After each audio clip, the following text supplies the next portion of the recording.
Hello tout le monde, j'improvise ce live qui sera un live rapide ce matin parce que comme je viens de vous le dire, il n'était pas prévu. Donc j'ai des rendez-vous qui m'attendent, mais je surfe encore sur la vague de la conférence d'hier et je veux vraiment vous en parler, je veux vous le partager pour vous donner envie de croire en vous en fait. Je sais que vous êtes nombreux à avoir le même souci dont je souffrais il y a plusieurs années maintenant. Ce souci de manquer de confiance en soi, de ne pas oser, d'avoir peur de faire les choses, d'avoir envie de les faire, mais il y a toujours un mais quand on veut aller vers nos objectifs, quand on manque de confiance en nous. Je l'ai vécu pendant tellement d'années. Pendant tellement d'années, je me suis privée de faire ce que j'avais envie de faire simplement parce que j'avais peur. Quand j'avais envie d'aller à gauche, mais si j'avais peur d'aller à gauche, j'allais à droite en fait. Et je connais tellement de personnes qui vivent aussi leur vie comme ça, et ça me touche. Donc vous le savez peut-être, hier était la première date de ma tournée de conférence, la conférence Oser prendre sa place. Et c'était un vrai challenge pour moi. Alors bien sûr, j'ai l'habitude de faire des conférences en ligne. Bien sûr, j'ai l'habitude aussi de faire des conférences pour des associations, des entreprises. Mais c'était la première fois vraiment que je relevais le défi d'organiser une conférence. C'était un vrai pari. Et ce pari, j'ai eu envie de le faire fin décembre en fait. Fin décembre, ça a été un éclair pour moi de me dire c'est ça que j'ai envie de faire. Et donc j'ai enclenché, j'ai mis le doigt dans l'engrenage. Je vous conseille de le faire ça parce que sinon on recule. Donc j'ai mis le doigt dans l'engrenage en mode bon bah allez, on crée la page descriptive de la conférence, on crée la conférence et on commence à vendre les places. Comme ça je ne pouvais plus reculer en fait. Parce que je dois vous avouer quelque chose, j'ai eu des moments de flip sur ces préparatifs de conférence. Des moments, et c'est ce que je leur partageais hier, des moments où je me suis dit mais s'il n'y a personne en fait, s'il n'y a personne qui vient, vraiment mon ego est revenu me chercher. Et je les ai faites quand même, j'ai tenu bon et je me suis dit, s'il n'y a personne, il n'y aura personne et c'est pas grave. Puis je veux vous remercier parce que hier notamment au Mans, vous avez été au rendez-vous, on était complet. À chaque fois, je réserverai des salles de 30 personnes pour commencer là sur cette tournée 2025. Donc le nombre de places est limité. Et hier soir au Mans, on était complet. Et c'était hyper émouvant pour moi.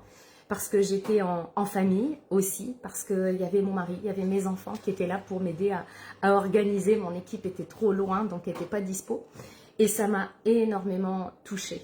Et j'ai repensé avec beaucoup de compassion à la femme que j'étais il y a quelques années maintenant et qui n'aurait jamais osé faire ce que j'ai fait hier soir. Salut Mouad, bienvenue. Et c'est ça que je veux vous partager. Parce que je sais qu'il y a 14 ans, quand je voyais des gens faire des choses comme ça, dans ce genre-là, je me disais, oh la chance. Et ce dont je m'aperçois aujourd'hui, c'est que ce n'est pas une question de chance en fait. C'est vraiment une question de devenir la personne capable de faire ça. Et on en est tous capables en fait. Je jalousais tellement les personnes qui faisaient ce que j'avais envie de faire ou qui vivaient ce que j'avais envie de vivre. J'étais vraiment dans le top 10, je pense, des personnes les plus jalouses. Mais parce que ça me renvoyait tellement à ce que moi, j'osais pas faire. Alors que j'en étais capable en fait. Derrière ma jalousie, ce qui se cachait, c'était une envie de faire les choses.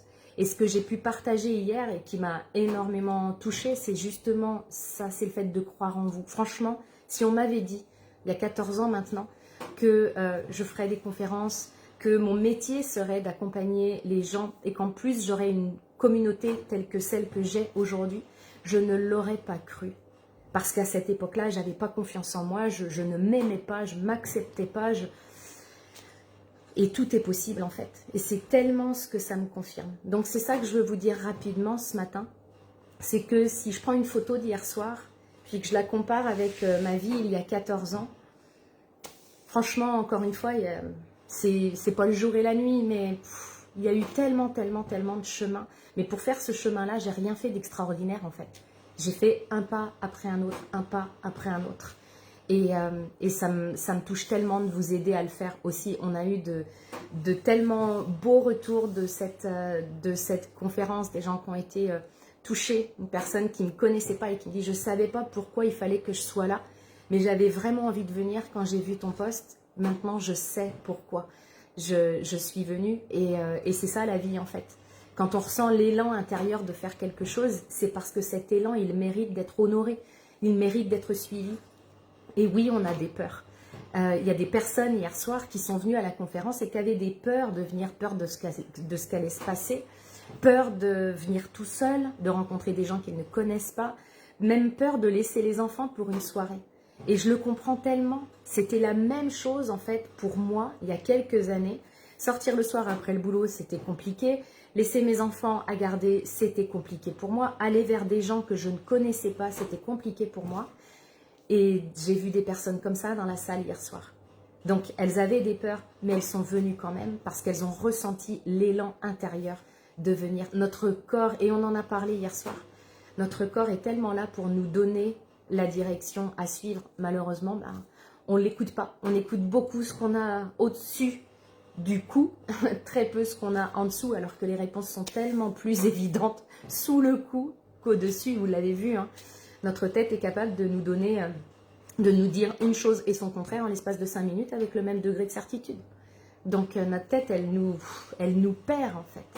Pourtant, on a pris l'habitude de l'écouter pour prendre nos décisions et c'est pour ça qu'on a beaucoup de mal à prendre nos décisions d'ailleurs. Donc c'est ce que je voulais vous partager. J'ai envie ce matin de vous remercier déjà si vous faites partie de ceux qui sont venus hier soir. Je veux vraiment vous remercier du fond du cœur parce que c'était une soirée importante. C'est toujours important les premières. Et je veux vraiment vous partager que mi-décembre, c'était qu'un rêve, c'était qu'une idée, cette tournée de conférence. Puis hier soir, c'est devenu réalité. Et j'ai rien de plus que vous. Vraiment, je veux vous le partager, ça. Je suis en chemin exactement comme vous. Simplement, je suis devenue la personne qui est capable de poser des actions, de faire des choses, même si elle a peur, de croire en elle, de croire en la vie. Et c'est ça, en fait, le plus beau des cadeaux qu'on puisse se faire, parce que c'est ces cadeaux-là qui permettent d'écouter nos élans intérieurs.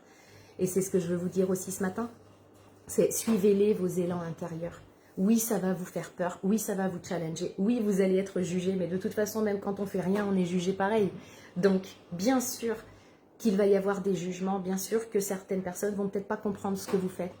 Ce que je fais, certaines personnes, y compris des proches, ne le comprennent pas en fait. Mais ça fait partie du jeu, ça, c'est pas grave. Il ne faut pas que ça nous empêche, il ne faut pas que ça vous empêche de vivre ce que vous avez vraiment envie de vivre. Je sais qu'on a été élevé en mode « faut pas rêver ». Ben moi, je crois que si, il faut rêver. Nos vies ont besoin de rêves, le monde a besoin de gens qui rêvent et qui bougent leur cul après pour aller réaliser leurs rêves. Pas simplement de gens qui rêvent depuis leur canapé. « Oh mon Dieu, si ma vie pouvait changer, sans que moi je change, sans que moi j'ai rien à faire. » Ça ne marche pas en fait. C'est pas comme ça que ça fonctionne.